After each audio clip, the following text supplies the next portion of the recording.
So this week I'm going to be talking about marriage and relationship. All right. Mark chapter 10, we're going to start at verse 9. We're going to read 5. We're going to go up a little bit.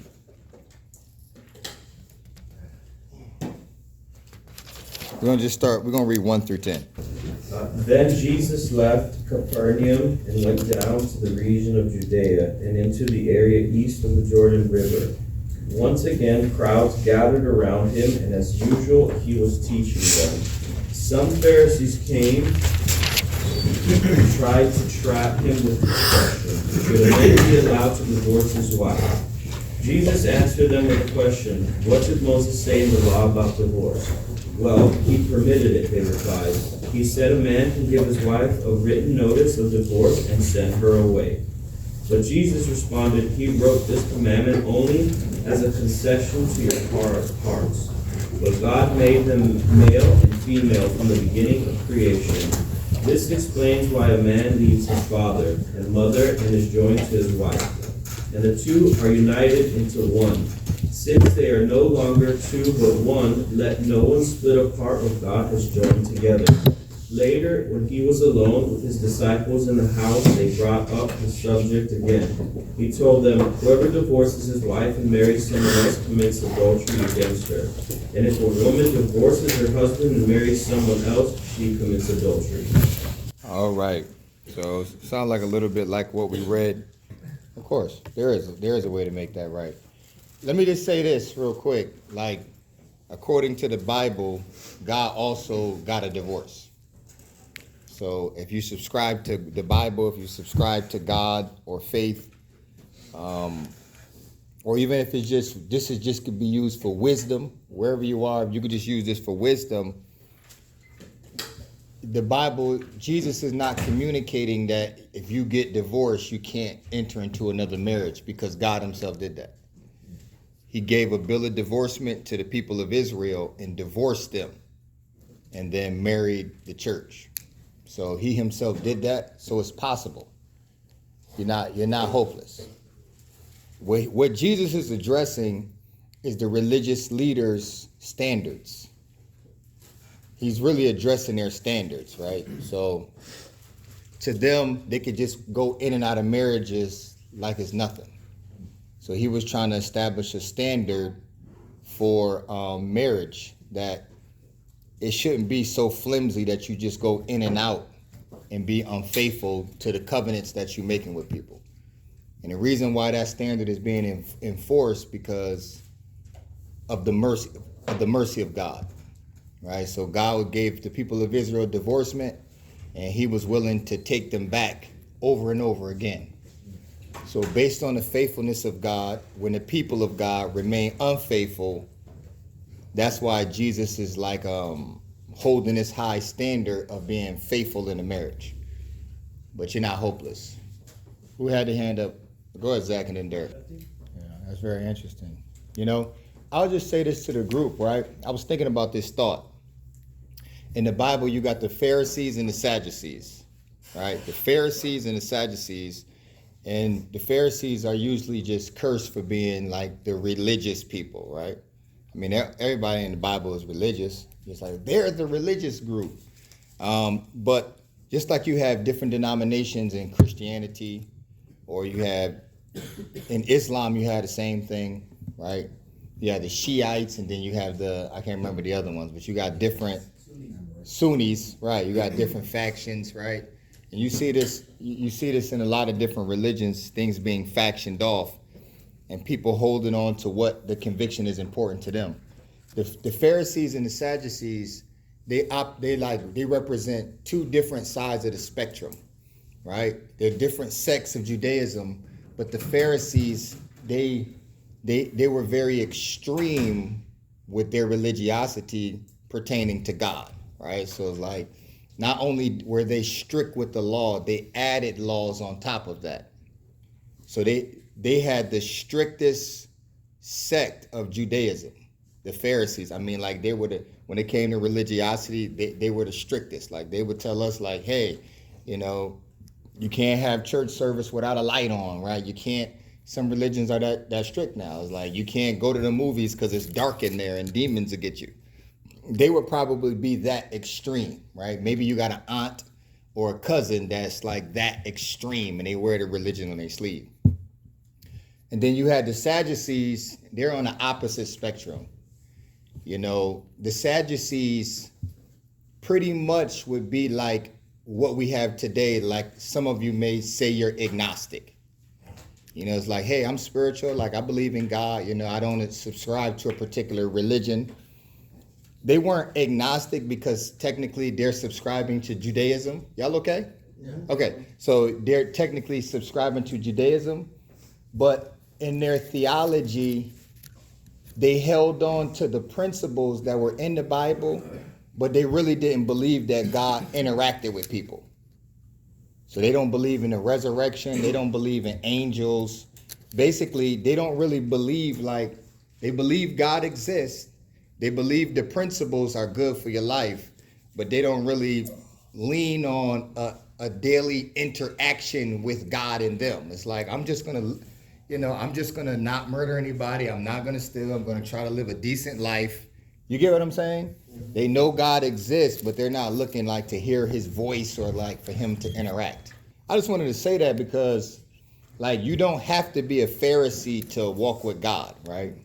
You don't have to be like a Christian zealot where it's like every day, like you're trying to preach the gospel to people, right? And it's like, that's the whole thing you live is to tell people about Jesus. If that's your conviction, I mean, praise God. I'm just saying like, you don't have to be like that to have relationship with God. Anyway, that's just a little thing I wanted to share. All right, Derek. And I'll talk about my experiences with that as well. Like, I've had some experience with that. And I've probably been to that phase of like, hey, let's just walk away. Probably like 4 times, at least, probably 4 times. Like serious, like it's on the table. And like you're sharing, you know, we were able to bounce back. We were able to bounce back. And this was some of the stuff I want to teach you is how I was able to bounce back with my wife. The things that we learned that I wish somebody taught me from the beginning. Yeah, it's like a legal document. It's a bill of divorcement. In the King James, they call it a bill of divorcement. So it's a legal document that was submitted to the Pharisees that sat in Moses' seat, and they judged matters pertaining to the Israelite community. Gotcha. Okay. So it would be, that's like an official nullification of your marriage. The thing I want to speak about a little bit is oneness. That's why I brought y'all here. Jesus said in verse 6, God made them male and female from the beginning of creation. The reason why he's referencing the beginning of the creation, because Jesus is the beginning and end. That's what the Bible teaches, that he's the Alpha and Omega. Funny thing is, it doesn't say that God is the Alpha and Omega. It references Jesus as the Alpha and Omega, the beginning and the end. The implication is that everything is defined by Christ. Okay? Everything is defined by Christ. So if what the Bible is saying is true, it's saying that Jesus was in the beginning with God, and there wasn't anything that was created that wasn't created without Jesus Christ. So he's in the beginning with God, and he's creating things with Jesus Christ. So the purpose of all things, y'all okay? Yep. The purpose of all things by the Bible account is set by Jesus. Okay? So like when he says from the beginning, he's establishing the original intent of God, the original purpose. Like, this is how I set it to be. And you can see these statements a lot with Jesus, makes him very unique than every other person in the Bible. All the prophets, none of them speak like this. Even when you talk about Satan, right? The Bible talk about Satan, and he says that Satan was a murderer from the beginning. Where did he get that from? No one else taught that anywhere. Moses, no one taught that. No one knew that. Jesus come on the scene and says Satan was a murderer from the beginning, and he establishes that he has the authority to define original intent. Why? Because he was there. You know what I'm saying? He's, from the beginning, he's a murderer. Straight up. So the point I'm saying, we could get more into that. So when he says, when he defines it and he says the beginning, because he's saying like, however you've been doing it, this is how it was originally supposed to be done. It said, this explains why a man leaves his father and mother and is joined to his wife, and the two are united in one. So they are no longer two, but one. Okay, so here's the reality. Your marriage isn't a marriage because God said marry that person. Your marriage isn't a marriage because you got a certificate at a ceremony. Your marriage is the relationship that you have with your spouse by virtue of being forged in the fire. That's what your marriage is. Your marriage is when two become one. So what's your marriage? The foundation of your marriage is oneness.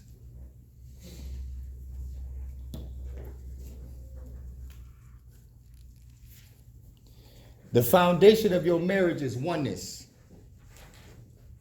If you don't have this, you just have a piece of paper. If you don't have this, you have a living arrangement with someone that you're close to. This is your marriage right here. So like what our brother was sharing in his experience, right? You come to a crossroad and you could just be, the crossroad reveals that he says, listen, and the two are united into one. Since they are no longer two, but one, let no one split apart what God has joined together. So what happens when we want to get a divorce, the divorce is the evidence that we're no longer one, we're two. That's what the divorce is. It's the evidence that y'all can't be this anymore. So obviously you're not your wife and your spouse is not you. You're not literally, this is not Dragon Ball Z. You're not merging into one another, right? But the idea is when we're talking about oneness is we're talking about unity. We're talking about agreement.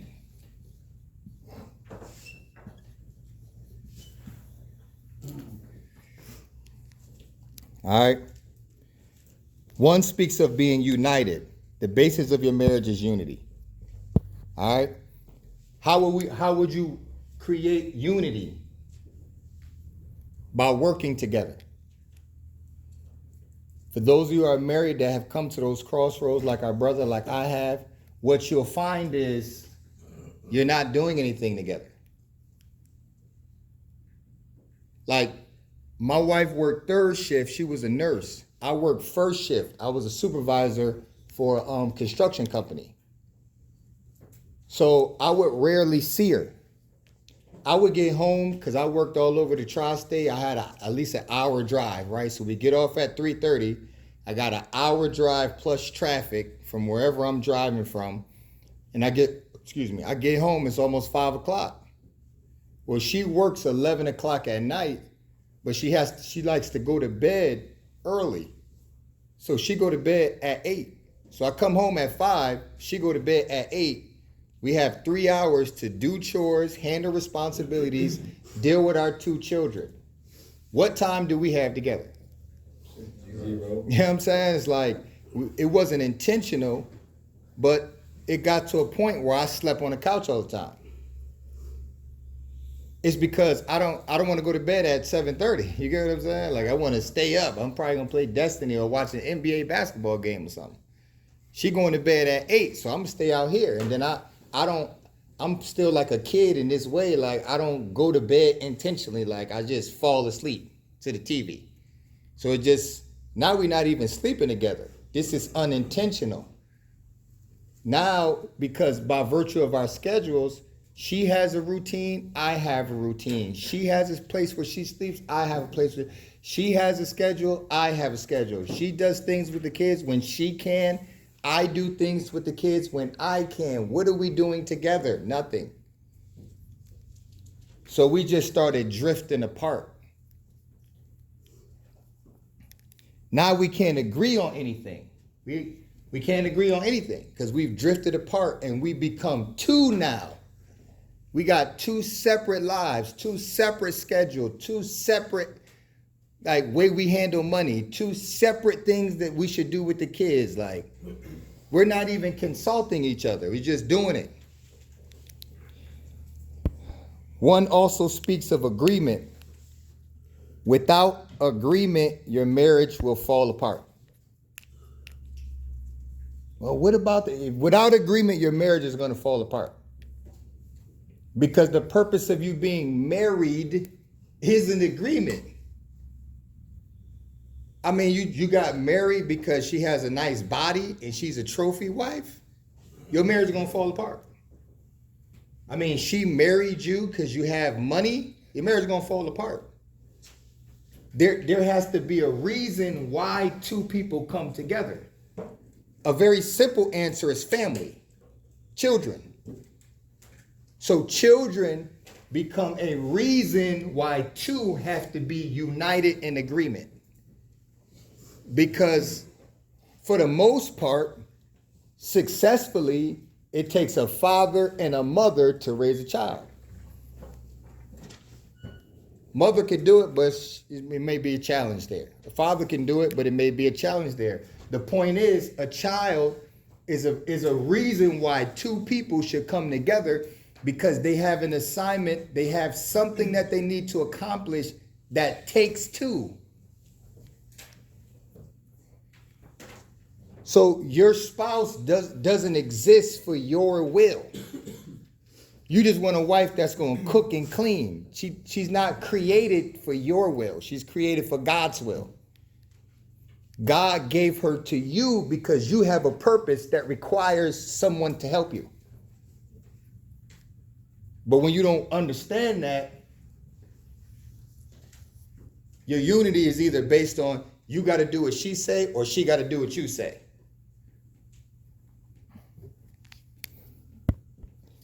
How do we establish unity and agreement? Communication. That's the number one thing. Communicate. You don't have to say the same thing or think the same thing. You just got to be on the same page. You don't have to be doing the same thing all the time, but you stay on the same page because you communicate. I gotta land this in like 30 seconds. But like one of the challenges that I had when I first got married, and I was very irresponsible and very immature. I'm not telling my wife nothing. I'm a grown man. She's not my mom. I can go to the store. I'm going to the store. I want to go with my boy. I just go out, walk out the door. Don't say nothing. I'm not telling her nothing. Like, I'm a grown man. You get what I'm saying? This was very immature and unwise of me.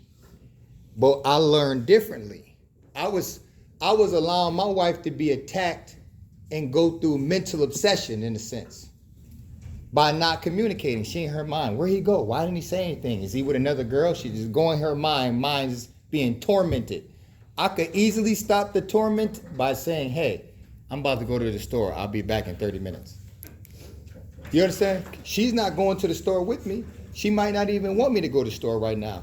But we stay on the same page because we're communicating. All right. All right.